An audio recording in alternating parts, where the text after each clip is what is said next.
There we go. We're on part 6, everybody. Chapter 28. Here we go. Chapter 28. So Isaac called for Jacob, blessed him, and said, "You must not marry any of these Canaanite women. Instead, go at once to Padan Aram, to the house of your grandfather Bethuel, and marry one of your uncle Laban's daughters. May God Almighty bless you and give you many children, and may your descendants multiply and become many nations.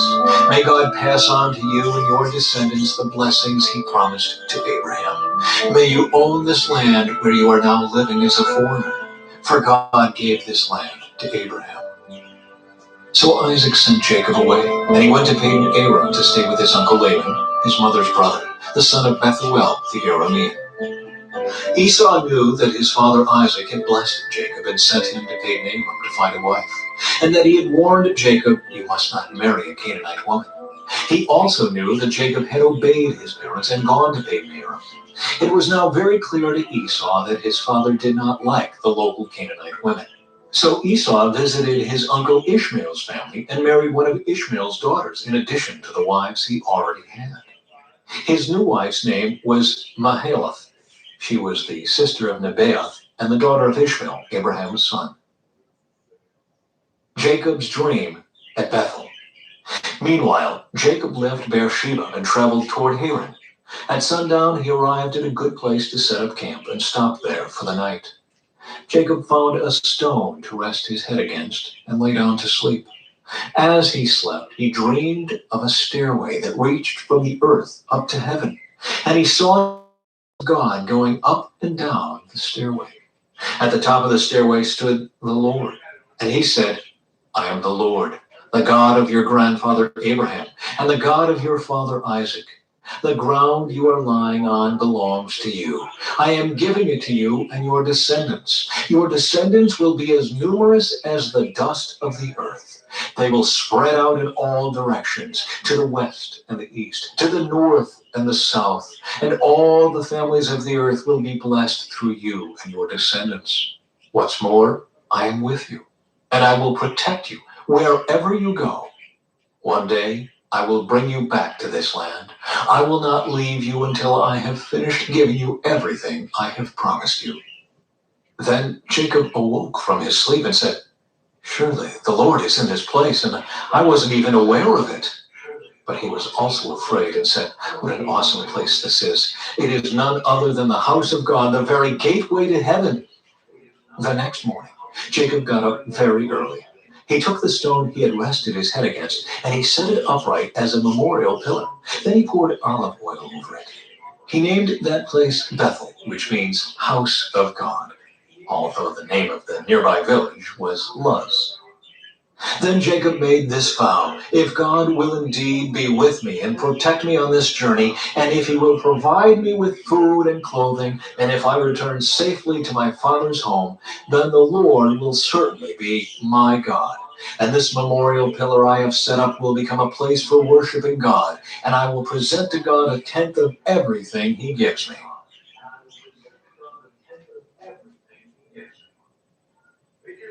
Chapter 29. Jacob arrives at Padan Aram. Then Jacob hurried on, finally arriving in the land of the east. He saw a well in the distance. 3 flocks of sheep and goats lay in an open field beside it, waiting to be watered. But a heavy stone covered the mouth of the well. It was the custom there to wait for all the flocks to arrive before removing the stone and watering the animal. Afterward, the stone would be placed back over the mouth of the well. Jacob went over to the shepherds and asked, "Where are you from, my friends?" "We are from Haran," they answered. "Do you know a man there named Laban, the grandson of Nahor?" he asked. "Yes, we do," they replied. "Is he doing well?" Jacob asked. "Yes, he's well," they answered. "Look, here comes his daughter Rachel with the flock now." Jacob said, "Look, it's still broad daylight, too early to round up the animals. Why don't you water the sheep and goats so they can get back out to pasture?" "We can't water the animals until all the flocks have arrived," they replied. "Then the shepherds move the stone from the mouth of the well, and we water all the sheep and goats." Jacob was still talking with them when Rachel arrived with her father's flock, for she was a shepherd. And because Rachel was his cousin, the daughter of Laban, his mother's brother, and because the sheep and goats belonged to his uncle Laban, Jacob went over to the well and moved the stone from its mouth and watered his uncle's flock. Then Jacob kissed Rachel, and he wept aloud. He explained to Rachel that he was her cousin on her father's side, the son of her aunt Rebekah. So Rachel quickly ran and told her father Laban. As soon as Laban heard that his nephew Jacob had arrived, he ran out to meet him. He embraced and kissed him and brought him home. When Jacob had told him his story, Laban exclaimed, "You really are my own flesh and blood." Jacob marries Leah and Rachel. After Jacob had stayed with Laban for about a month, Laban said to him, "You shouldn't work for me without pay just because we are relatives. Tell me how much your wages should be." Now Laban had 2 daughters. The older daughter was named Leah, and the younger one was Rachel. There was no sparkle in Leah's eyes, but Rachel had a beautiful figure and a lovely face. Since Jacob was in love with Rachel, he told her father, "I'll work for you for 7 years if you'll give me Rachel, your younger daughter, as my wife." "Agreed," Laban replied. "I'd rather give her to you than to anyone else. Stay and work with me." So Jacob worked 7 years to pay for Rachel. But his love for her was so strong that it seemed to him but a few days. Finally, the time came for him to marry her. "I have fulfilled my agreement," Jacob said to Laban. "Now give me my wife so I can marry her." So Laban invited everyone in the neighborhood and prepared a wedding feast. But that night, when it was dark, Laban took Leah to Jacob, and he slept with her. Laban had given Leah a servant, Zilpah, to be her maid. But when Jacob woke up in the morning, it was Leah. "What have you done to me?" Jacob raged at Laban. "I worked 7 years for Rachel. Why have you tricked me?" "It's not our custom here to marry off a younger daughter ahead of the firstborn," Laban replied. "But wait until the bridal week is over. Then we'll give you Rachel too, provided you promise to work another 7 years for me." So Jacob agreed to work 7 more years. A week after Jacob had married Leah, Laban gave him Rachel too. Laban gave Rachel a servant, Bilhah, to be her maid. So Jacob slept with Rachel too, and he loved her much more than Leah. He then stayed and worked for Laban the additional 7 years. Jacob's many children. When the Lord saw that Leah was unloved, he enabled her to have children, but Rachel could not conceive. So Leah became pregnant and gave birth to a son. She named him Reuben, for she said, "The Lord has noticed my misery, and now my husband will love me." She soon became pregnant again and gave birth to another son. She named him Simeon, for she said, "The Lord heard that I was unloved and has given me another son." Then she became pregnant a 3rd time and gave birth to another son. She named him Levi, for she said, "Surely this time my husband will feel affection for me, since I have given him 3 sons." Once again, Leah became pregnant and gave birth to another son. She named him Judah, for she said, "Now I will praise the Lord." And then she stopped having children.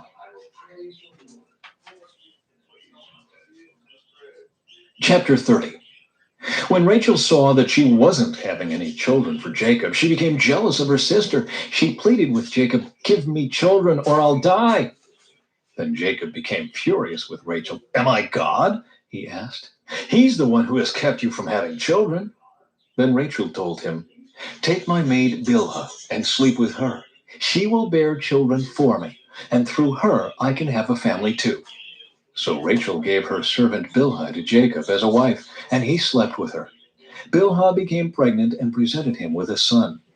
Rachel named him Dan, for she said, "God has vindicated me. He has heard my request and given me a son." Then Bilhah became pregnant again and gave Jacob a 2nd son. Rachel named him Naphtali, for she said, "I have struggled hard with my sister, and I'm winning." Meanwhile, Leah realized that she wasn't getting pregnant anymore, so she took her servant Zilpah and gave her to Jacob as a wife. Soon Zilpah presented him with a son. Leah named him Gad, for she said, "How fortunate I am."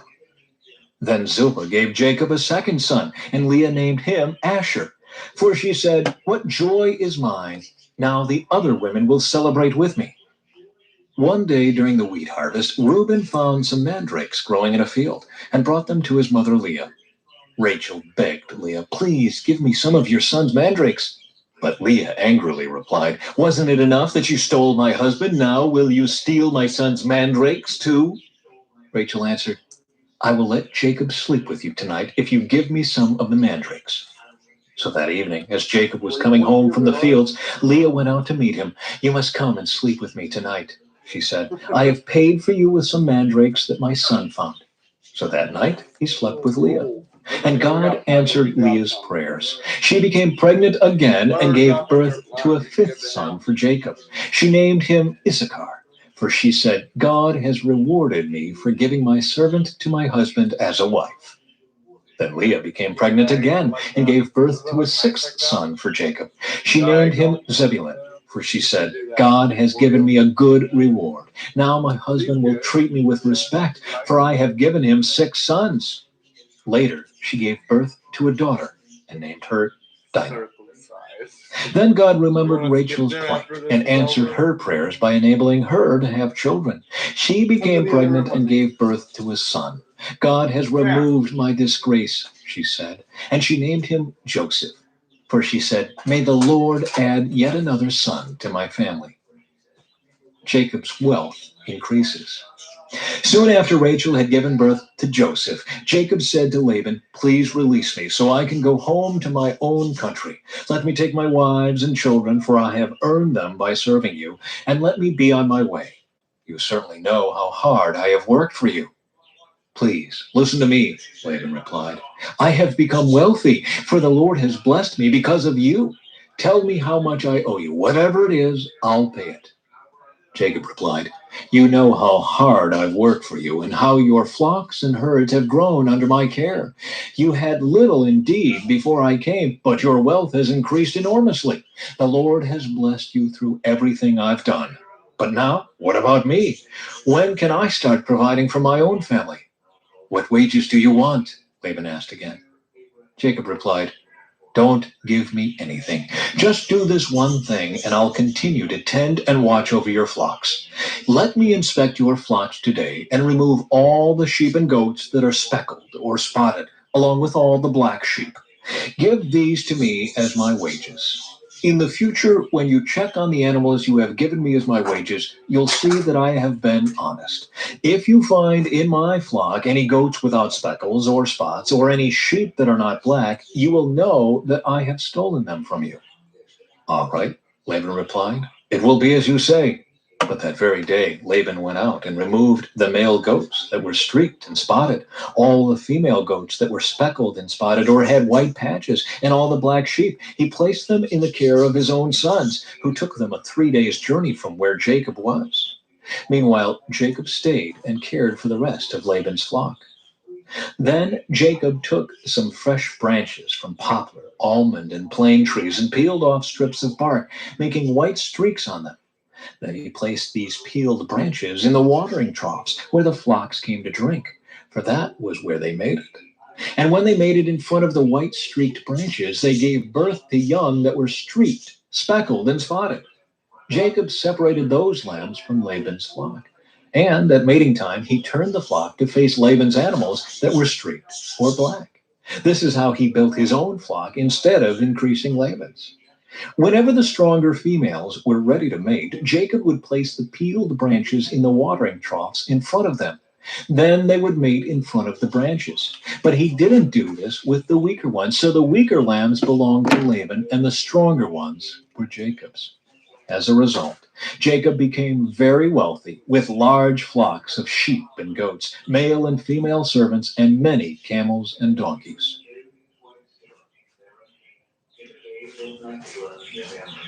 Chapter 31. Jacob flees from Laban. But Jacob soon learned that Laban's sons were grumbling about him. "Jacob has robbed our father of everything," they said. "He has gained all his wealth at our father's expense." And Jacob began to notice a change in Laban's attitude toward him. Then the Lord said to Jacob, return to the land of your father and grandfather and to your relatives there, and I will be with you." So Jacob called Rachel and Leah out to the field where he was watching his flock. He said to them, "I have noticed that your father's attitude toward me has changed, but the God of my father has been with me.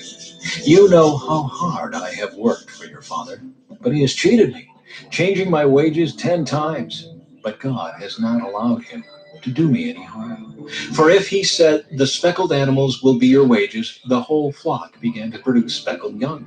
And when he changed his mind and said, 'The striped animals will be your wages,' then the whole flock produced striped young. In this way, God has taken your father's animals and given them to me." One time during the mating season, I had a dream and saw that the male goats mating with the females were streaked, speckled, and spotted. Then in my dream, the angel of God said to me, "Jacob." And I replied, "Yes, here I am." The angel said, "Look up, and you will see that only the streaked, speckled, and spotted males are mating with the females of your flock. For I have seen how Laban has treated you. I am the God who appeared to you at Bethel, the place where you anointed the pillar of stone and made your vow to me. Now get ready and leave this country and return to the land of your birth." Rachel and Leah responded, "That's fine with us. We won't inherit any of our father's wealth anyway. He has reduced our rights to those of foreign women, and after he sold us, he wasted the money you paid him for us. All the wealth God has given you from our father legally belongs to us and our children. So go ahead and do whatever God has told you."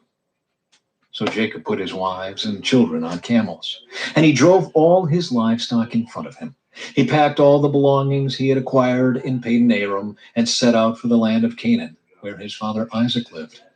At the time they left, Laban was some distance away, shearing his sheep. Rachel stole her father's household idols and took them with her. Jacob outwitted Laban the Aramean, for they set out secretly and never told Laban they were leaving. So Jacob took all his possessions with him and crossed the Euphrates River, heading for the hill country of Gilead. Laban pursues Jacob. 3 days later, Laban was told that Jacob had fled. So he gathered a group of his relatives and set out in hot pursuit. He caught up with Jacob 7 days later in the hill country of Gilead. But the previous night, God had appeared to Laban the Aramean in a dream and told him, "I'm warning you, leave Jacob alone." Laban caught up with Jacob as he was camped in the hill country of Gilead, and he set up his camp not far from Jacob's. "What do you mean by stealing away like this?" Laban demanded. "How dare you drag my daughters away like prisoners of war? Why did you slip away secretly? Why did you steal away? And why didn't you say you wanted to leave? I would have given you a farewell feast with singing and music, accompanied by tambourines and harps. Why didn't you let me kiss my daughters and grandchildren and tell them goodbye? You have acted very foolishly. I could destroy you, but the God of your father appeared to me last night and warned me, 'Leave Jacob alone.' I can understand your feeling that you must go and your intense longing for your father's home, but why have you stolen my gods?" "I rushed away because I was afraid," Jacob answered. "I thought you would take your daughters from me by force.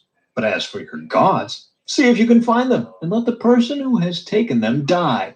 And if you find anything else that belongs to you, identify it before all these relatives of ours, and I will give it back." But Jacob did not know that Rachel had stolen the household idols. Laban went first into Jacob's tent to search there, then into Leah's, and then the tents of the 2 servant wives. But he found nothing. Finally, he went into Rachel's tent. But Rachel had taken the household idols and hidden them in her camel's saddle, and now she was sitting on them. When Laban had thoroughly searched her tent without finding them, she said to her father, "Please, sir, forgive me if I don't get up for you. I'm having my monthly period." So Laban continued his search, but he could not find the household idols. Then Jacob became very angry, and he challenged Laban. "What's my crime?" he demanded. "What have I done wrong to make you chase after me as though I were a criminal? You have rummaged through everything I own. Now show me what you found that belongs to you. Set it out here in front of us before our relatives for all to see. Let them judge between us." For 20 years I have been with you, caring for your flocks. In all that time, your sheep and goats never miscarried. In all those years, I never used a single ram of yours for food. If any were attacked and killed by wild animals, I never showed you the carcass and asked you to reduce the count of your flock. No, I took the loss myself. You made me pay for every stolen animal, whether it was taken in broad daylight or in the dark of night. I worked for you through the scorching heat of the day and through cold and sleepless nights. Yes, for 20 years I slaved in your house. I worked for 14 years earning your 2 daughters and then 6 more years for your flock. And you changed my wages 10 times. In fact, if the God of my father had not been on my side, the God of Abraham and the fearsome God of Isaac, you would have sent me away empty-handed. But God has seen your abuse and my hard work. That is why he appeared to you last night and rebuked you. Jacob's treaty with Laban. Then Laban replied to Jacob, these women are my daughters. These children are my grandchildren, and these flocks are my flocks. In fact, everything you see is mine. But what can I do now about my daughters and their children? So come, let's make a covenant, you and I, and it will be a witness to our commitment. So Jacob took a stone and set it up as a monument. Then he told his family members, gather some stones. So they gathered stones and piled them in a heap. Then Jacob and Laban sat down beside the pile of stones to eat a covenant meal. To commemorate the event, Laban called the place Jegar Sahadutha, which means witness pile in Aramaic, and Jacob called it Galid, which means witness pile in Hebrew. Then Laban declared, this pile of stones will stand as a witness to remind us of the covenant we have made today. This explains why it was called Galid, witness pile. But it was also called Mitzpah, which means watchtower. For Laban said, may the Lord keep watch between us to make sure that we keep this covenant when we are out of each other's sight. If you mistreat my daughters, or if you marry other wives, God will see it even if no one else does. He is a witness to this covenant between us. See this pile of stones, Laban continued, and see this monument I have set between us. They stand between us as witnesses of our vows. I will never pass this pile of stones to harm you, and you must never pass these stones or this monument to harm me. I call on the God of our ancestors, the God of your grandfather Abraham and the God of my grandfather Nahor, to serve as a judge between us. So Jacob took an oath before the fearsome God of his father Isaac to respect the boundary line. Then Jacob offered a sacrifice to God there on the mountain and invited everyone to a covenant feast. After they had eaten, they spent the night on the mountain. Laban got up early the next morning, and he kissed his grandchildren and his daughters and blessed them. Then he left and returned home. Then she can go. But he said, don't delay me. The Lord has made my mission successful. Now send me back so I can... All right, everybody. Thanks for watching. And I'll come back on here in a little bit. Thanks and have a good day. God bless. Are you willing to go with this man?